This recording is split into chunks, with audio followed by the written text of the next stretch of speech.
Hi guys, welcome to yet another exciting episode of Messi's Menu Season 2. Fully sweet, but our conversation even sweeter. My name is Messi Johnson Okoje, wife to a fine boy called Odi and mother to 4 lovely children. You will not believe what I have up my sleeves today. Let's go check it out. 2 things. You're either super excited like myself or curious to know who I'm going to be having in my kitchen today. But trust me, after today, you're going to make very, very good business decisions. That is because of my guest today.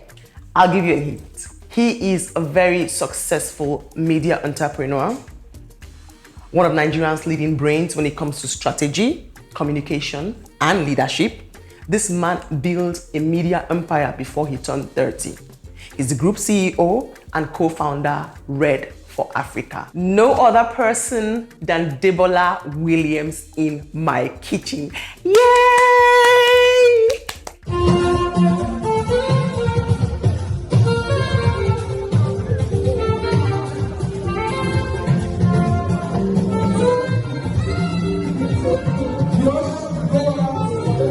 My guest for today is Adebola Williams, aka Adebola Lagos. Hello. It's awesome to see you. Good to see you. And there's one thing I haven't told them. Did I come on live with my earpiece? I don't. Oh, you did? It's fine. It's fine. The most important thing is that we have you here. And I keep giggling when I look at you. Yes. Because you know, for a very long time, when they are saying hottest bachelors in Nigeria, your name always comes up. The sad one was when they started putting me on covers with 45-year-olds. I say, hey, wahala. It was a call to say, please, just go and get married. It's good. Congratulations on that one. Excellent. I see him as a very business-minded, focused person. And I felt like there were some insights into entrepreneurship that he could share with us, on the show. So one of my reasons why I picked him is because I wanted to, get that view out of him for him to, spill and share, coupled with the fact that he just got married. So I wanted to know if this hardworking entrepreneur, media mogul, is a lover boy also. So you're welcome to Messi's Menu. Glad to be here. Here we cook and we talk. Super. Our food is sweet, but our conversation is sweeter. Mm-hmm. I'm looking forward. Even though I can see that you're making my favorite Nigerian soup. Oh my God. Okay, so what am I making? Seafood okra. No. I would have been shocked. Oh, I got it wrong? No, you got it wrong. Yeah. Yes. I'm making seafood Efo Riro. Seafood Efo. No, because I can't say the okra. Do you cook? I used to. Yes, I used to. When I was younger, I could make the best concoction rice. I'm not joking with you. Like, they used to pay me for my palm oil rice. Are you serious? And somehow, you stopped. So we are give making... us pot and this palm is serious. oil. I'm not joking with Hey, okay. you. Where is the glove? Everything is ready. All we have to do is wash our hands and we go. And get into business. We go. What is this? This is the plantain flour. We like to do healthy, a tint of healthy. So we have the plantain flour, that's our prawns, our seasoning, salt to taste, stockfish, onion, bomo, dry fish, my crayfish, my dried prawn, my iru, like you already know, and my tiger seasoning. And then I also have my tiger seasoning, the iru powder. It's also here. That is what we are going to be using to make this awesome seafood Efo Riro. Not forgetting my vegetable is also here. He came in and he was so certain we're making seafood okra. So yes, I challenged him to make seafood okra. So tell me, my question is based on me from the very first time I met you. Why communications? Why did you pick up a career or a business in communication? What was the zeal? What was the driving force? I think storytelling is one of the most powerful tools in the world. I think the world is built on stories. The stories of those who have gone before us is what has given us permission to do everything we've done today. They say nothing is new. We just keep regurgitating. And so for us to be able to do what they have done yesterday or do greater than they have done yesterday, we will tell stories of yesterday. And then even for the future, to project what will come tomorrow, we speak into our future. We paint with words and brush on a canvas of what will be that has not yet become. And so words are so powerful in shaping and building anything. In building up a child, in building up a company, in building up a nation. You must speak. And so the foundations of the world, even when God created the world, heaven and earth, he said, let there be light. It was communication. And there was light. And there was light. And so communication is that foundation. Sometimes it doesn't seem as such, but it is so crucial. And so for us, when we began, or for me, when I began my journey, I thought that I needed to use communication to make the world the way I saw the world. The values that I wanted to see in the world of, love for one another, of can-do spirit, of sharing, of integrity, of honesty, of passion, of building something out of nothing, courage, boldness, tenacity, all of those things. I wanted to create it. I wanted to spread that message using storytelling. So we didn't start out actually hoping to build a communication business. We started out just trying to use communication to change society, to re-engineer society, to change narratives. And from there, the business found us. So that's why they say oftentimes, when you chase your passion, the opportunity finds you. Yes, so that was what happened to us. And the one thing I said to everybody here, while we're rolling, was that when you get here, somebody's gonna pick one thing or the other. You must pick something. And you're like one of the most intelligent people I've spoken to. Thank God. Yes. So, while we are still at the question, I'm going to be prepping you as to how to prepare this meal. I'm going to be teaching him because when he gets home, he must teach Iyawo. And I want to see a video and a picture. So this is actually extremely easy. All you have to do is have your pot in the fire. You have your ground oil, your palm oil into it. While your palm oil is hot, you add your onion. That's what I'm going to be doing now. Have it in. And then you have the oil inside it. While it's, like frying hot, you have it in. Okay. And I hope that you're learning. We're learning. Because I want to see a video of the one you've done for Madam. Oh, yeah, now. Okay, so while the oil the oil is already hot, the onion is in the oil. So we'll put in the pepper mix. Okay. It goes in there. Yes. Good. Now I'm ready for you again while that is cooking. In every business or in every venture, there are always like shortcomings, issues here and there, challenges. What are the kind of challenges you faced so far and how did you get through them? I think in starting a business, generally, you would face funding, people, operations, and at some point, scaling. Funding would be first the resources to start the business. And that's why I always encourage people not to be afraid of going into business in a partnership. I found partnership to be very helpful. My first business was when I was 9 years old. It was a farm. At that time, I wouldn't have thought about it as a business, but I had a small farmland in front of my house. My cousins had a farmland, and I was trying to plant yam, tomatoes, and vegetables, and we were trying to do the same thing. So one day I said to them, why don't we merge these two pieces of land together so we can have enough space to plant yams on one side, vegetables on one side, and then we split, when we harvest. One key thing I always believe for every business is you must ask yourself these 4 questions. Why am I here? Why am I trying to do this? What is it what is it that I need to be able to achieve this, my why? How am I going to achieve this, my why? And how am I going to get this, my what? And who can help me get this, my what? So it's why, then how do I get to my why? What do I need for that how? Who is where people don't remember. People are such a powerful capital base. Human beings can be capital. So partnership is the first close proximity capital. The next capital is to do a list of potential people who can actually give you the things that you need money for in that business. When we started our own business, We used to do our hiring on weekends. Why?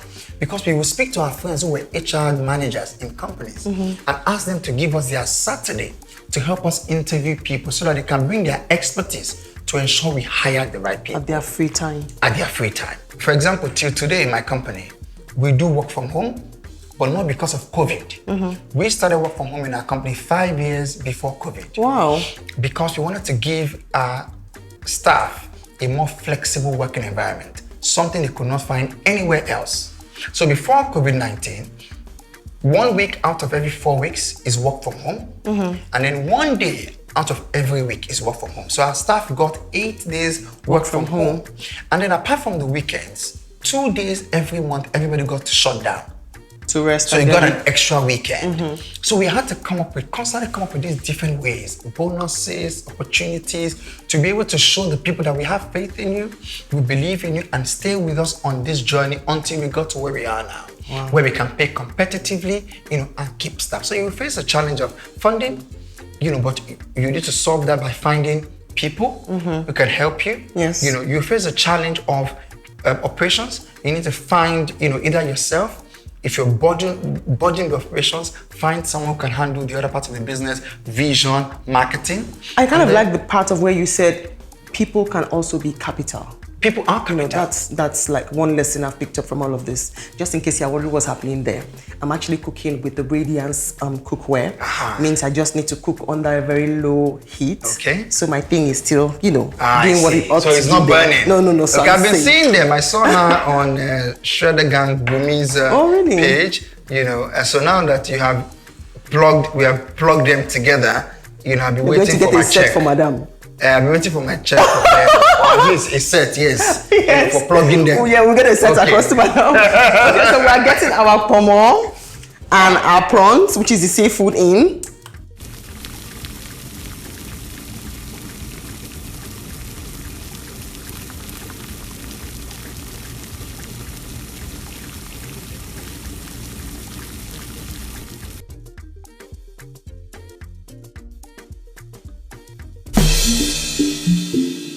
Why her? And why did it take you this long? I always make a joke. I was going to get married at 18. They said I was mad. So I said, since I won't marry at 18 now, I won't marry until 30. And then 30 came, and then I wasn't sure I'd found the right person. And then I waited, and I prayed. I asked God, and I think God was a divine, meeting for me and my wife. And I say that with all humility. You might sound, to some people, come off it. My wife. Yeah, exactly. Well, even the divine part, but I do believe in it. I remember asking God, early in the year of 2020, say, God, where we won't find a wife in the pandemic year. And I sincerely, I said that to God. I asked him, because I was really ready to do it. And I was glad that I married when I did. When I met my wife, I knew she was the one 2 weeks into our meeting each other. So that thing is true. Men always know who they're going to settle with. Men always know. Men always know. Sometimes you marry under pressure. Sometimes you see, the beauty is that for God to give you the woman of your dreams when you are ready. That's the best. And that's what I think God did for me. I didn't settle for marrying her. In actual fact, I had a list of things that were important to me. To do before marriage? No. Important to me for my wife to be. Oh, okay. And she met the list. Okay. Exactly. So that's why I said it was that interesting. So if you're not married, one of the things you can do for yourself in preparing for marriage is to just be clearly define who you're looking for. Clearly define the kind of wife you want to marry and speak to it, believe it, because it did happen to me.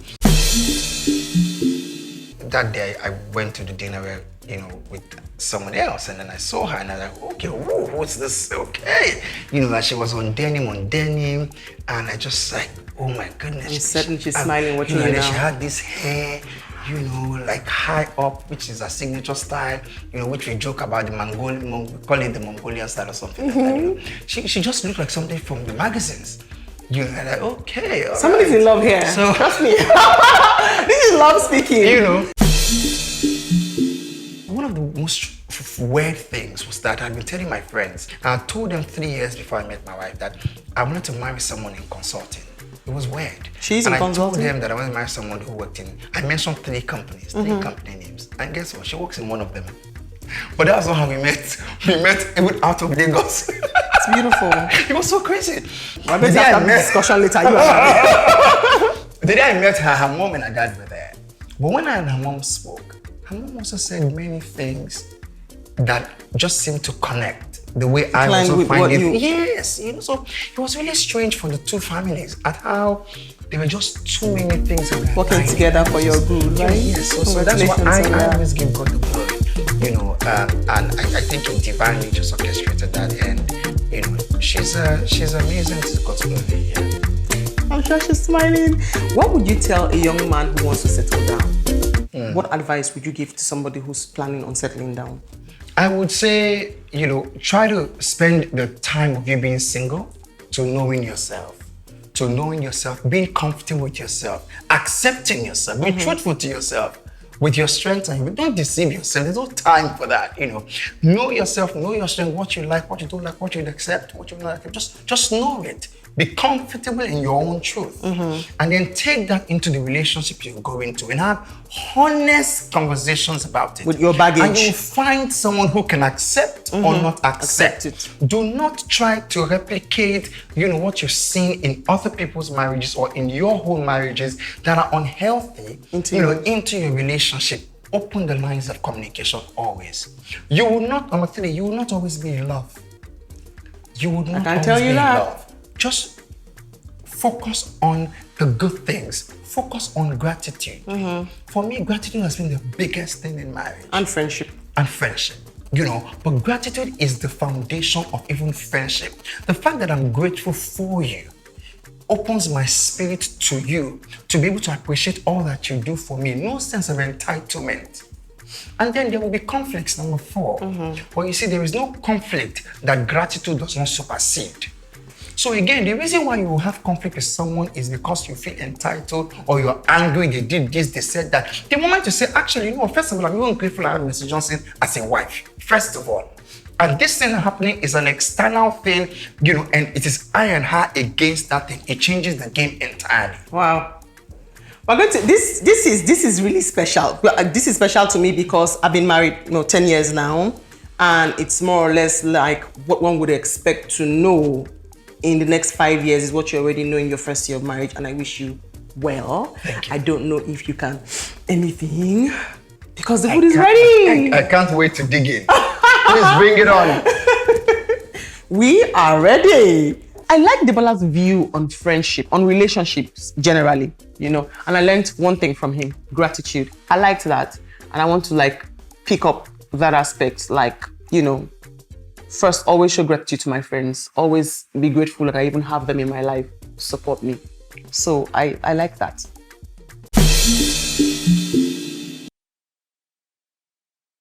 Served and ready. It looks lovely. Because I don't want to break protocols, make you talk when you enjoy this meal, I want to ask one question.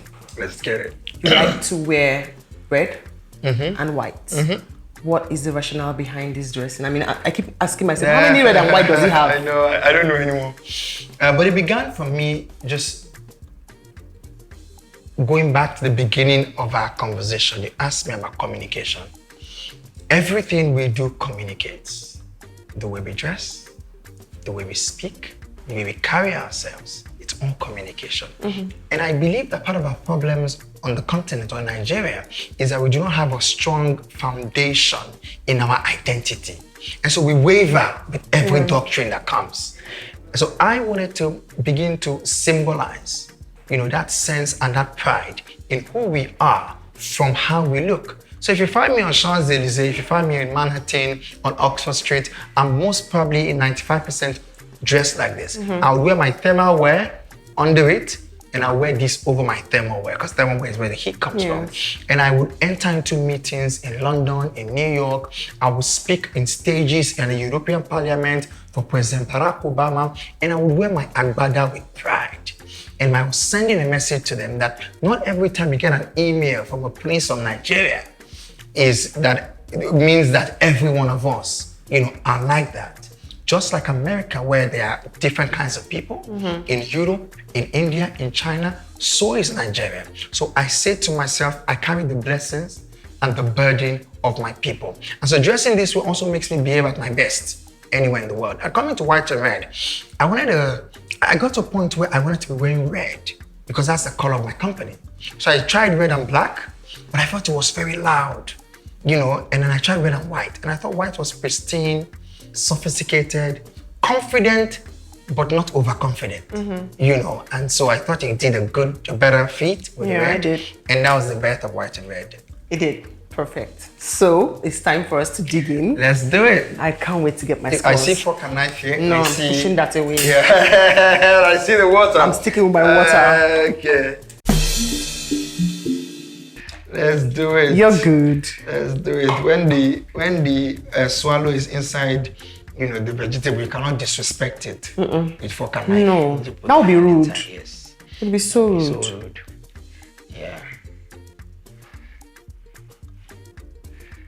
Let me see. 10 over 10. I score myself.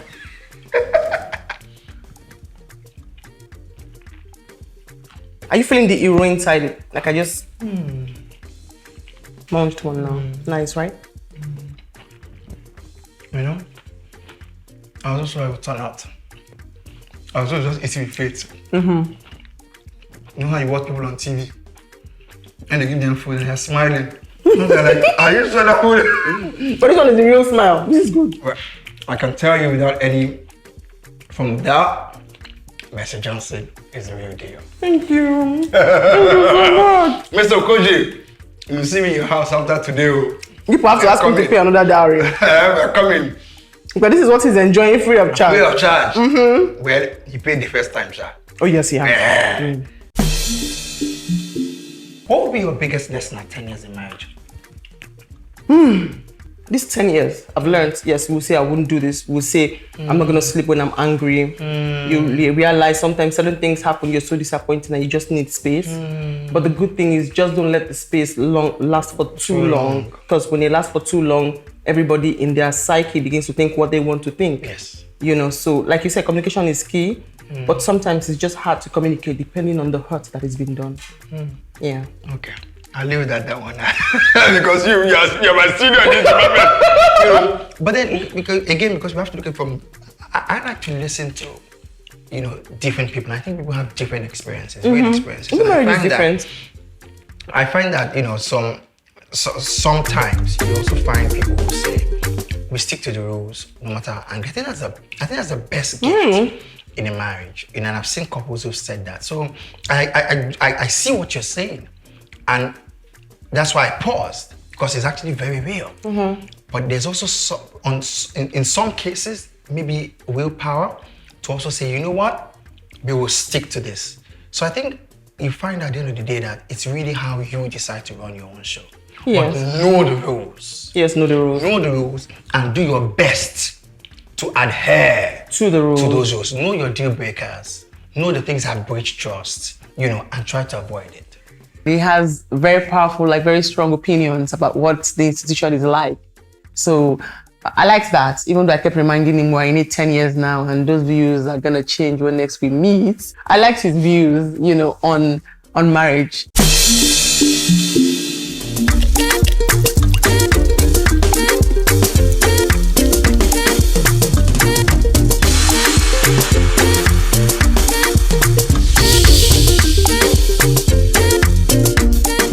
So having Adebola Lagos in my kitchen was so much fun. I mean, basically everything that comes out of his mouth is wisdom. I was right after all.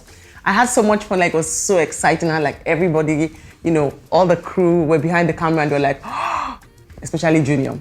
So I had fun and I hope you had fun too. It was amazing having him here. Do you know that Hollandia evaporated milk is an excellent source of vitamin B6? It benefits your central nervous system and your metabolism. It also helps boost your immune system. Hollandia evaporated milk gives you the right nutrients for a healthy breakfast. Thank you guys so much for watching. Do not forget to turn on your notification button. Do not forget to subscribe Thank you all so much for watching. I can't sign out without saying thank you to all of my sponsors. Thank you so much, Tiger Foods. You guys have the best spices and seasoning. You make cooking so easy and tasty. Thank you so much, Zaran Cosmetics. I love my face. Like, I keep peeping, to check out myself in the mirror. Thank you so much, Radiance Cookware. The pot, exquisite. Non-stick, non-toxic. I love it. And thank you so much, my all-round milk, Hollandia evaporated milk. Thank you guys so much. See you next week. So this is like one of my most memorable moments on Mercy's Menu. I want to say thank you so much for coming. I'm glad. Like, you exude so much wisdom, it's shocking. Thank you. And courtesy our sponsors, Hollandia evaporated milk. Thank you. Zaran Cosmetics. I know. And my favorite Tiger Foods. The wife is going to love this because you have like all the best spices and seasonings ever to make you smile. I'm a cook quite a bit, so we use a lot of spices. Awesome. Okay, so thank you so much for coming. Thank you. I'm glad to be here. Thank you. Sure. So, guys, I hope you enjoyed this episode. It was so much fun. I learned so much, just like I told you we're going to. And stay with us again next week while we bring you something very, very interesting.